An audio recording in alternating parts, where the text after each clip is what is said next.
Welcome to Here to Be Human, a multi-dimensional soul. This is not just a podcast, it's a remembering. A space where soul meets skin and the sacred meets the messy. Where spirit is not something you escape into, it's something you embody here in this beautiful, chaotic, breathtaking human life. Each episode is a living transmission, a weaving of energy, truth, reflection, and remembrance, with questions for your soul, messages from beyond, and invitations to meet yourself in ways you've never dared to before. Whether you're walking through shadow or starlight, you belong here. I am Julie, your guide, your mirror, your voice in the void. This is Here to Be Human, and you are right on time.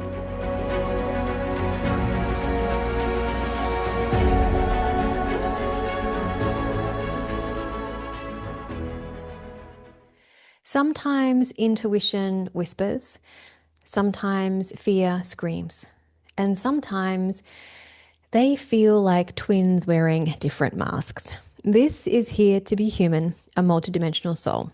And this is Season 2, Episode 2, Intuition versus Fear, tuning in without overriding yourself. So before we begin, we always start with a reflection prompt for us to just take a moment to breathe before we kind of really delve deeper into this topic. So just close your eyes for me if you can, or you can write this question down and come back to it at a later stage. Because really here we're just wanting you to pause and let your nervous system answer before your mind does.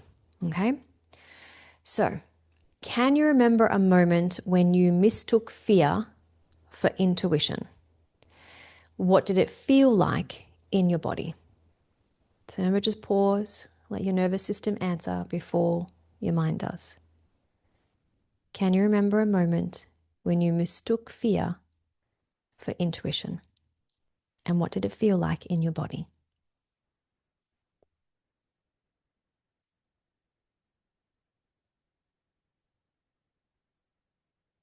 And again, you can always come back to this prompt at a later stage and see how you're feeling at different moments in time. So we're going to move into segment 1. So if you're new to this podcast, we have 4 segments, and our last segment is always an integration ritual. There's always going to be prompts along the way for you to reflect. And then there's also going to be questions that I channel from spirit, but that you can also pause and channel yourself before I channel them, or you can see what comes up for you afterwards at a later date. So segment 1 is fear protects and intuition directs. So fear's job is protection. It scans for threats to keep you alive. Intuition's job is direction. It guides you toward growth and truth. So fear says, don't move. And intuition says, you're ready, even if you're shaking. Physiologically, they arise in different circuits. So fear activates survival pathways, so it's fast, it's urgent. And intuition flows through coherence, so it's steady and it's clear. Think of it this way: fear contracts and intuition expands. One locks the body and the other opens it. So your body knows a difference long before your mind or your thought catches up. So let's just take a breath here and let's begin to tune into our body, because we're going to need this as we start to move through connecting with spirit. Okay, so remember, fear contracts, intuition expands. So before we start asking questions from spirit, I encourage people to have what I call a personal story journal, because along these seasons you'll find that I will prompt you to kind of go back into your memories, to kind of go back into rediscovering your experiences.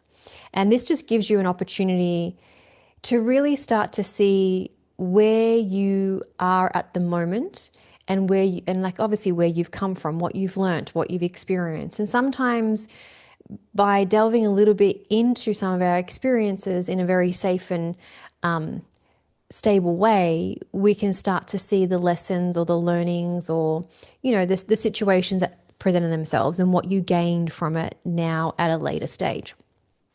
So this is your question. So you can just write this down and come back at a later point.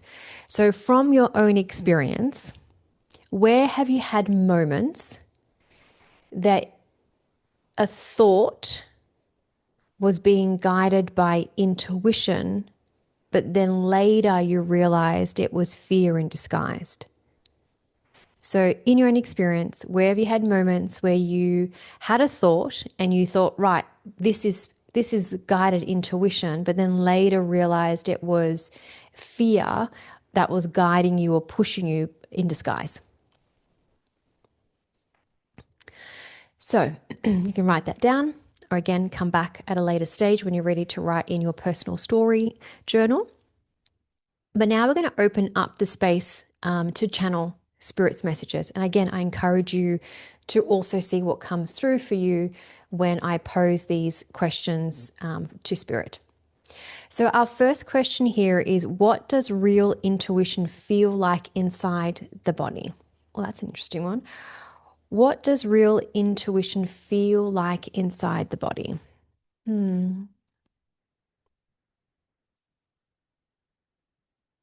It feels like when it's like you can take a deep breath in. It's like you feel almost like you're opening up from the inside out. And it really feels like it comes down like your spine, whether you feel it at the front of you, at the back of you, like smack dab in the middle of you.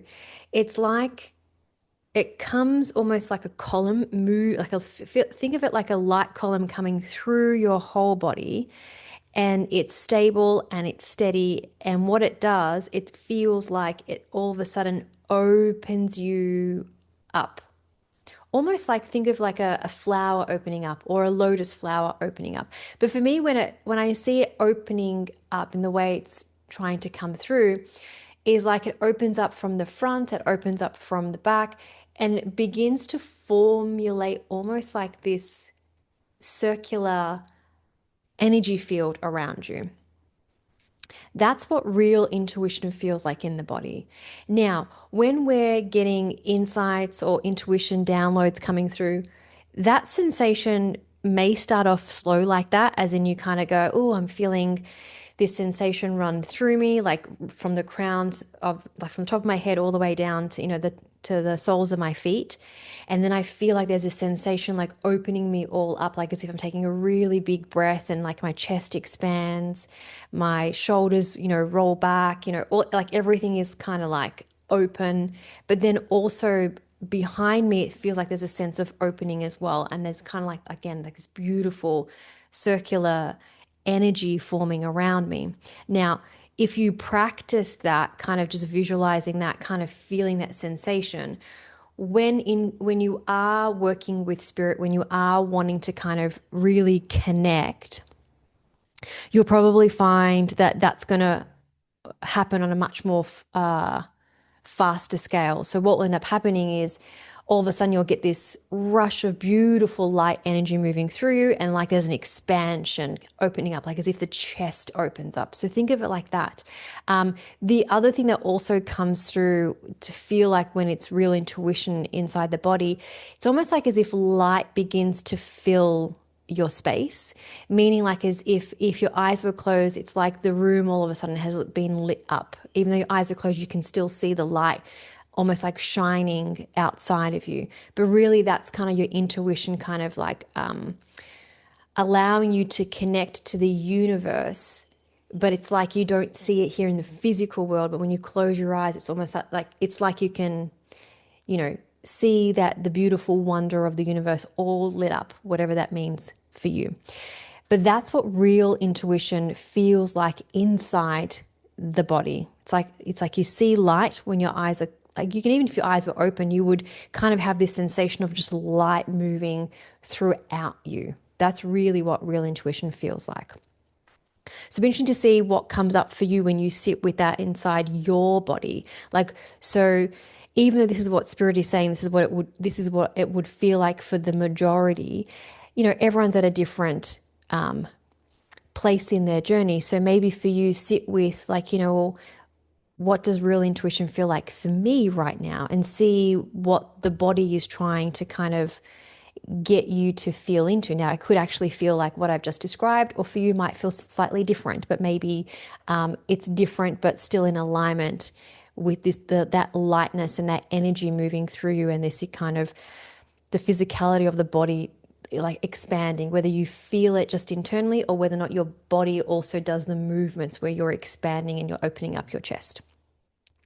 So our next question to spirit is, how can we sense the difference between intuitive resistance and conditioned avoidance? Ooh, interesting question. How can we sense the difference between intuitive resistance and conditioned avoidance? How can we sense the difference?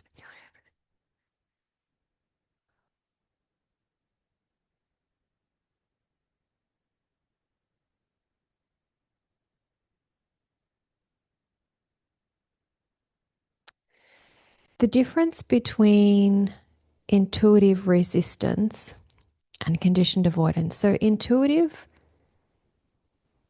resistance is where you will feel like what I described before, like something opens up for you, like you'll feel a sensation move through you, because your intuition is alive. Whether you want to hear it or not is a different story. Whether you want to take the advice that's coming through, that's all subject to where you're at. But you're going to feel that light move through you. What will end up happening is almost like your body will not trust it. And so it'll shut it off. It'll just be like, oh, no, I don't want to feel that. That's kind of not for me. That's, if it's a first time sensation, it might freak you out, right? Especially if you don't feel like you're on a spiritual journey. And a lot of the times it's when you're more conscious of the spiritual journey that you connect to that intuitive side. But that doesn't mean you won't have resistance to it to begin with. It might just kind of freak you out a little bit. And so that's kind of like the resistance building, being like, oh, no, that was a bit scary, or I don't want to see that, or I don't want to feel that. And sometimes it might even be the resistance of like, oh, no, that's just my imagination.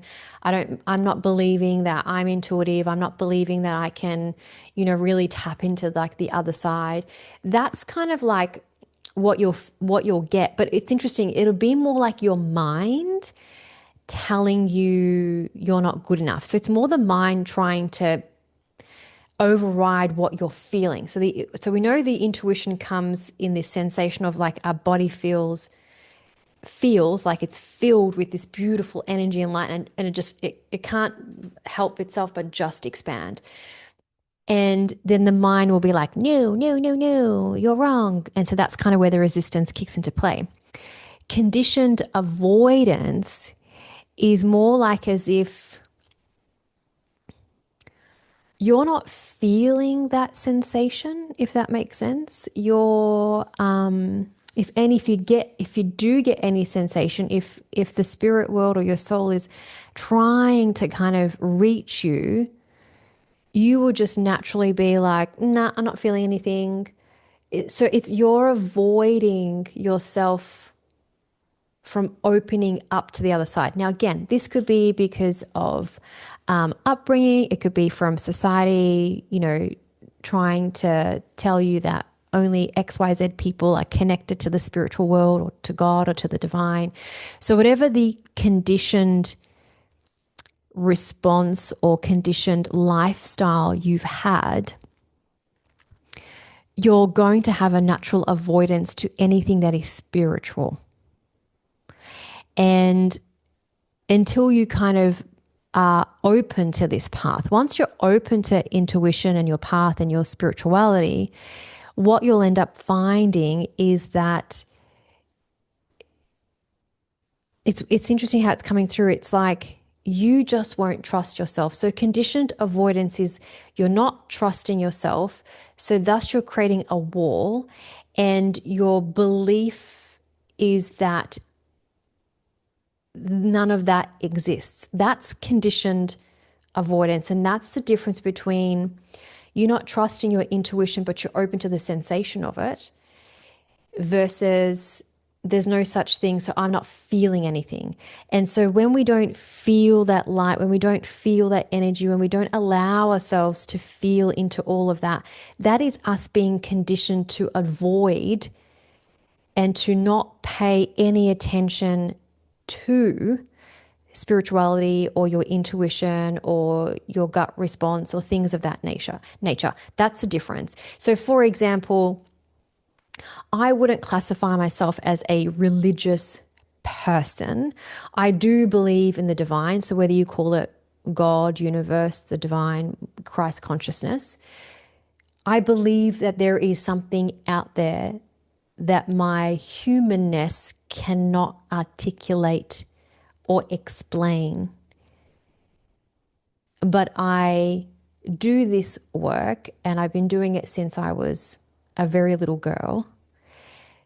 So it is my experience to this world that allows me to believe that there is something out there that I cannot see or touch like a human being would do. Say for example, like my glasses, right? Like I know they're on my face, I can touch them, I can feel them, I know they're there, right?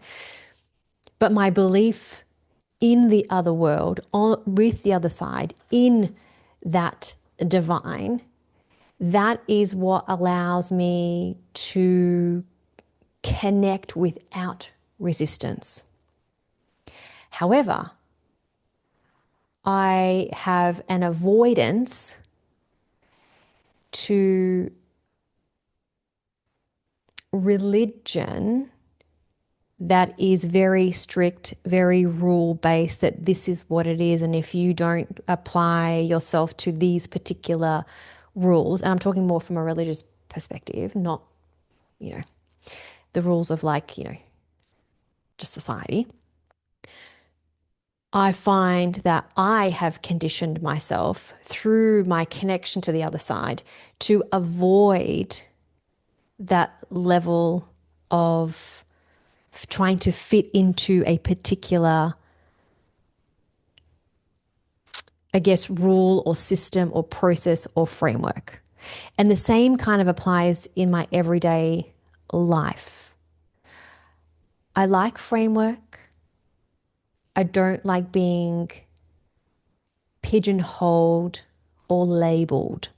And that's what I feel like a lot of, it doesn't have to be religious, it can be like political views and all that type of stuff, right?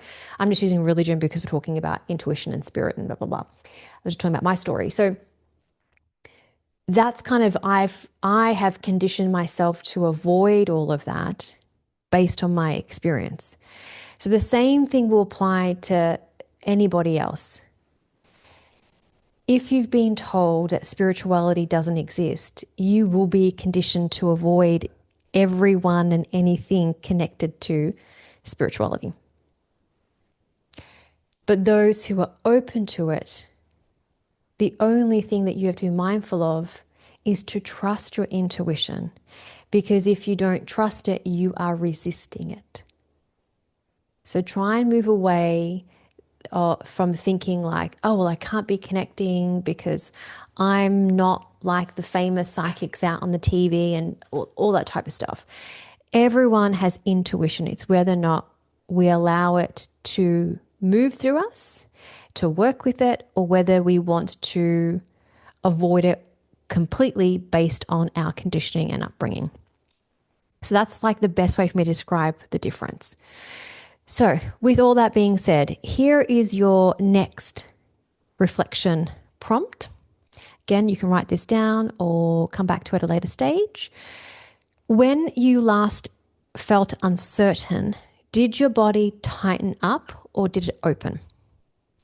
So when you last felt uncertain, did your body tighten up or open? And this is a great thing to remind yourself whenever something is happening in your world, see what your body is doing. Is it tightening or is it opening up? And that'll kind of like help you understand during that moment of uncertainty, is it just fear creeping in or is it intuition trying to guide you? So, as we now move into segment two, which is you don't have to override fear to be intuitive. Okay, this is really important. So, spiritual culture often says rise above the fear, but suppression isn't evolution, it's exile. So, fear carries intelligence. So, we need fear because it holds data about safety and timing and memory. So, you don't conquer fear, you include it. So, you listen to it without letting it lead you. So, you ask fear, what are you protecting me from? Is this danger or discomfort? Is this memory or this moment only? So when fear feels seen, intuition can't finally be heard. But when fear is seen, we acknowledge the fear and you're like, right, you're there, great. Then intuition can finally be heard. And it'll just come through as like this calmness beneath the noise. Yeah. This is why it's important that we don't let fear lead us because that kind of just limits your capability here. But we work with fear, we speak to it, we allow it to let us know what is going on, and we sit with some of these sensations and we see it, we acknowledge it. We're like, I see you, I gotcha, but I'm good. Then intuition can finally be heard. And I won't scream at you, it'll just be gentle. Okay. So, again, to something for your personal story journal. So, this is a memory. I'm going to ask you to kind of tap into a memory of yours. So, from your memory, where have you had times where you let fear drive the decision because it felt urgent? Only later to realize that intuition was the quiet voice you ignored. So, I'll say this another way. Where have you, out of urgency, let fear drive the decision like, oh no, I got to do this, I got to do this, only later to realize that intuition was like saying, no, stop, don't take that job, don't sign that contract, don't do that.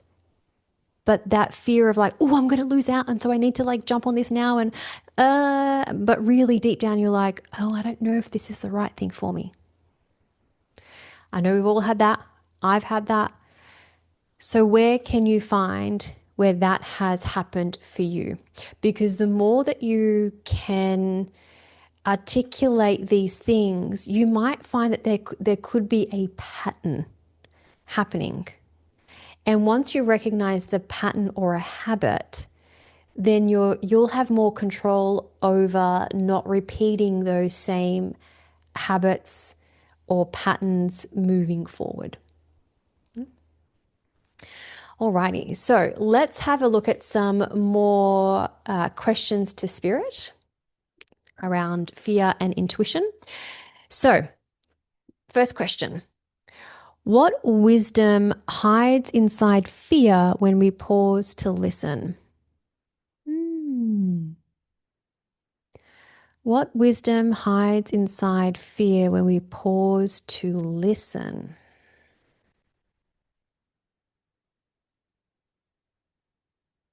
Okay. It is the wisdom of your ancestors. It is the lessons that you've already learned.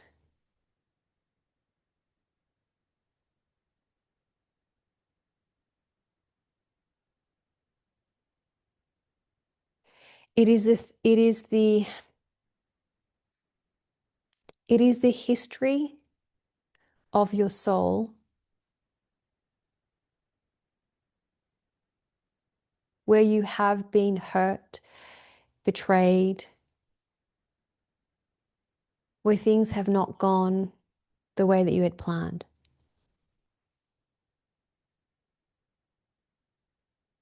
It is all the things that have happened long ago, in this lifetime and previous ones. And there's wisdom in your past.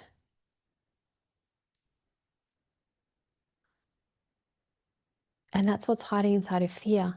That's why sometimes we can't explain why fear can be so crippling, why we don't want to do something out of fear, even though we know that nothing is going to happen to us. Like when we're logically looking at the situation and we're just like, but nothing's going to happen. Like I'm fine. Like say, for example, you're going to jump on stage and you're going to talk in front of all these people, and just this level of fear comes over you where it's crippling and it stops you from jumping out on stage. But you know nothing's going to hurt you out on that stage, that people are there to hear what it is that you have to say, that they're there for you. They're on your side.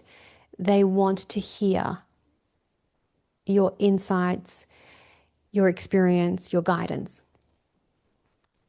But what hides inside that fear, that wisdom, is everything that has transpired ancestrally, as well as right now, that is creating so much doubt and insecurity. That's what it's really lined with. But if we just pause to listen to that wisdom, we'll realize that we've overcome a lot of those things from the past, or those things can't hurt us, or we can recognize what that fear is or what that situation was and apply it to the current situation and go, well, hang on a moment, these are two different things. I don't need to fear this. Being on that stage, I don't need to fear that. Being in front of a lion, yes, but not being out in front of stage. So just that moment of pausing when the fear creeps up, to just be like, what are you trying to tell me here? Where is this coming from? And just see what cues you're getting in the body, what insights. So our next question to Spirit is, how does intuition sometimes speak through discomfort instead of ease? How does intuition sometimes speak through discomfort instead of ease?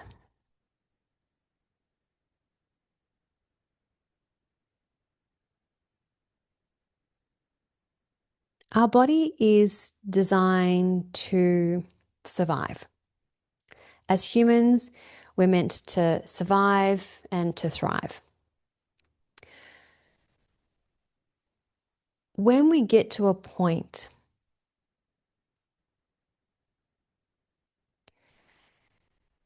where there is not just discomfort, but say there's sadness and there's doubt and there's insecurities, and all those things can make us feel uncomfortable.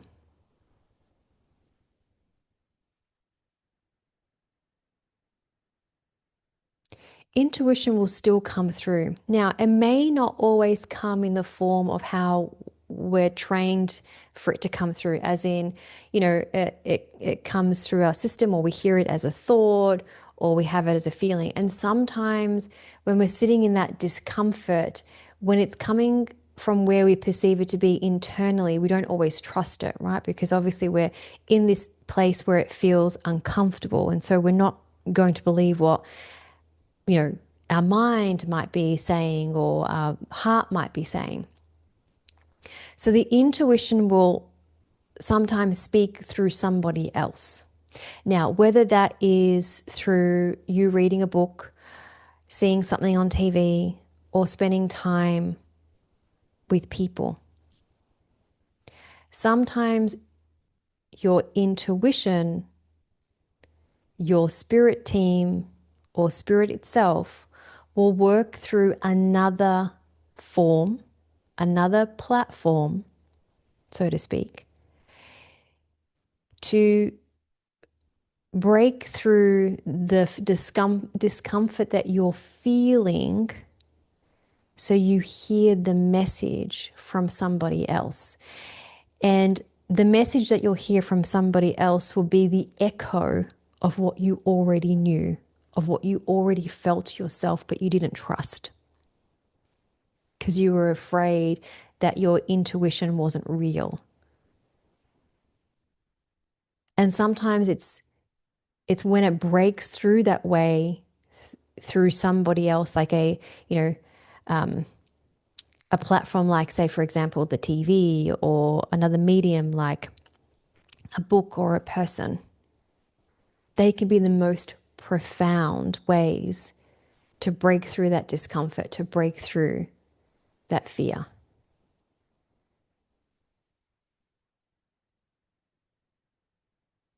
And when intuition speaks with ease, you'll know, you'll be in flow.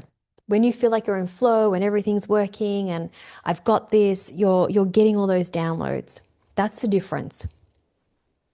It's like everything you touch turns to gold, so to speak, or you've got this. And like, if you're feeling the fear, but you're doing it anyway, that's when intuition is working with you in that ease. But it will still speak when you are feeling unstable, when there is discomfort. It'll speak through ways to get through to you, because sometimes when we're in that place, we don't want to listen to the inner voice. So this is your reflection point. Is the tightness you feel fear's protection or your body's no? Is the tightness you feel feels protection or your body's no? It's like a lot of words there. Let me break it down again. Is the tightness you feel fear's protection or is it your body's no? Tightness, does it mean fear's protection? Fear is protecting you, or is your body saying no? So again, you can write that down, come back to it at a later stage, or just kind of feel into it now before we move into our next segment, which is segment 3, which is clarity isn't always comfortable. Okay. So clarity doesn't always arrive wrapped up in peace. Sometimes your yes feels terrifying because it stretches you.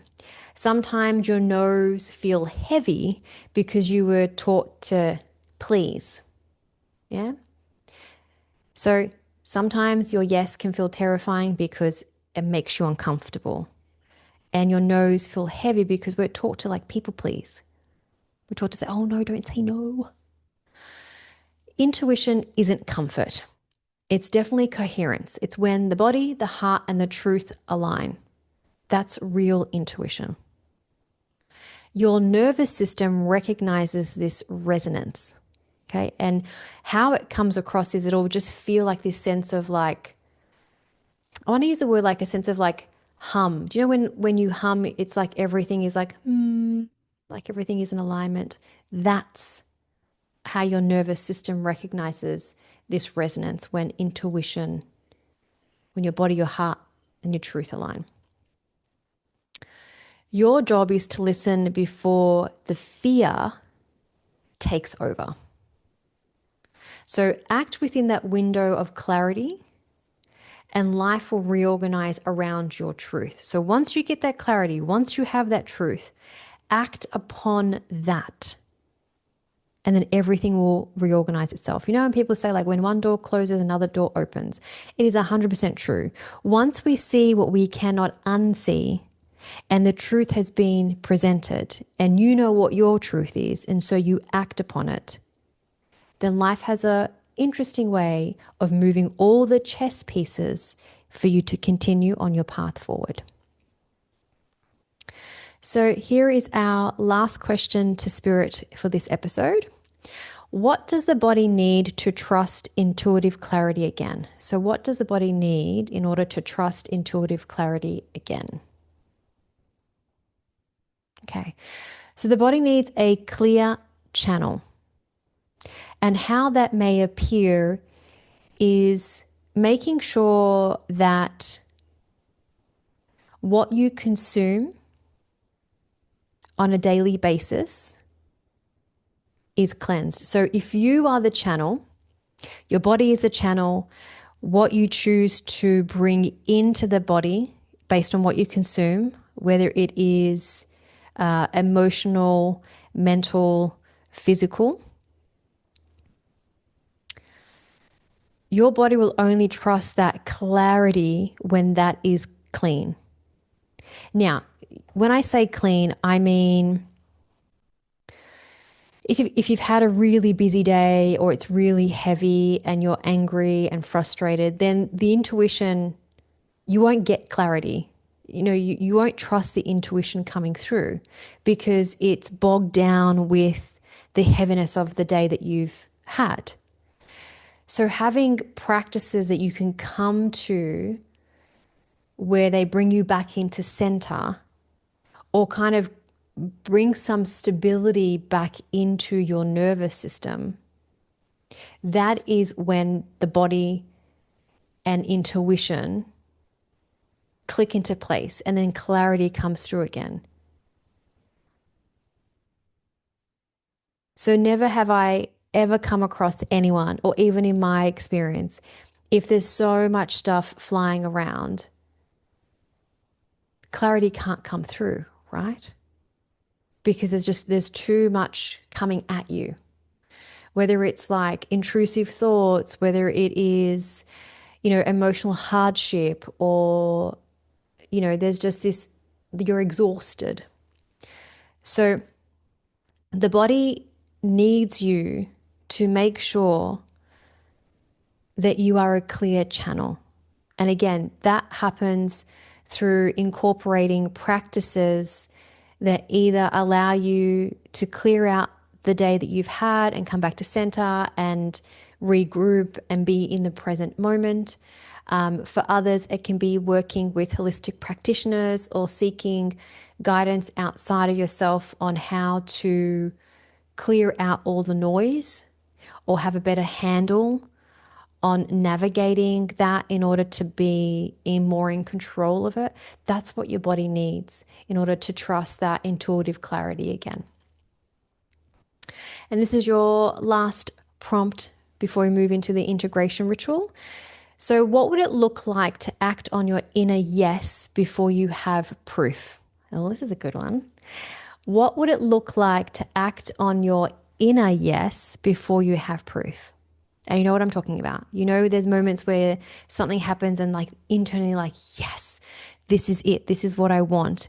And then you stop yourself, you doubt yourself because you're like, oh, but I need proof that's going to happen. I need proof to trust that. This is where we learn to surrender. If you feel it, if you see it in your mind's eye, and there's this overwhelming yes, you just need to then take a step back, trust the process, and just allow yourself to be.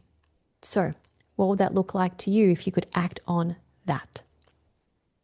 So, that is your reflection point here. So, before we move into the integration ritual, this is going to be known as I know my yes and I trust my no, which is very, very important to trust the no. So, I'll give you a moment here just to kind of get into a space where you can find stillness, close down your eyes, breathe slowly, inhale and exhale. And just do it a few more times. Inhaling the breath slowly in, hold, and exhale. And then slowly begin to recall a moment when you felt an intuitive yes? Where did it live in your body? Just allow yourself to feel. Let that part of your body light up, make itself known. When you recall a moment when you felt that intuitive yes.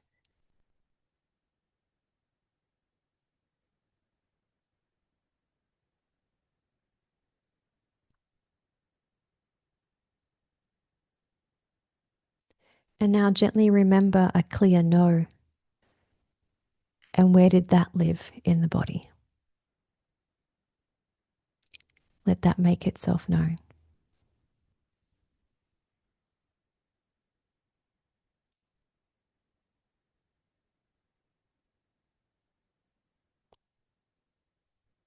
And now you can say this out loud or to yourself.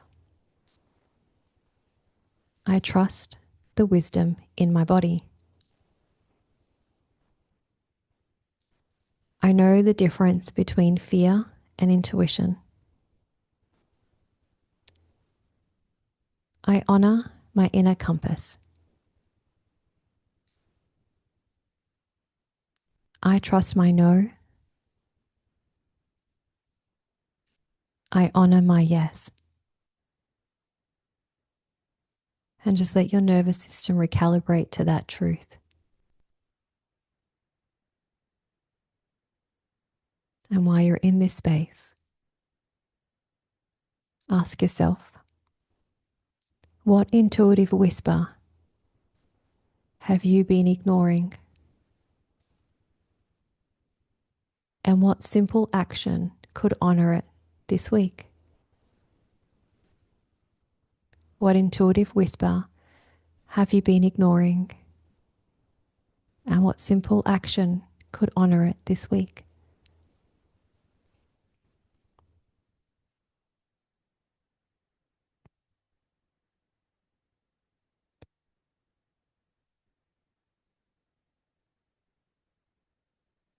Intuition isn't a performance.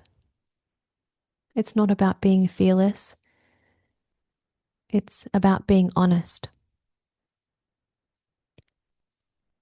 You are wired to know. You are safe to feel. You are allowed to follow what's true for you. And in our next episode, we look at resistance as a portal. What you push away is the way in. So until then, listen gently, feel deeply, and trust what only you can know. Thank you for being here fully. If today's episode stirred something in you, if you have a follow-up question, a reflection you'd like to share, or a way this conversation aligned with where you are right now, I'd love to hear from you.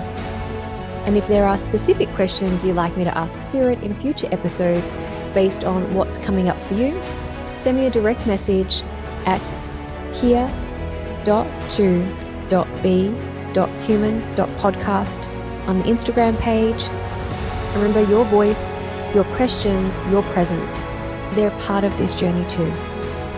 And if you'd like to connect with me more deeply, you'll find everything, sessions, programs, and updates over at www.moderndaymedium.com.au or on my Instagram page, which is at modern.day.medium. This is your invitation. This is the return. And this is what it means to be human. So until next time, stay with yourself, stay with your soul, and keep choosing this sacred, messy, and miraculous life.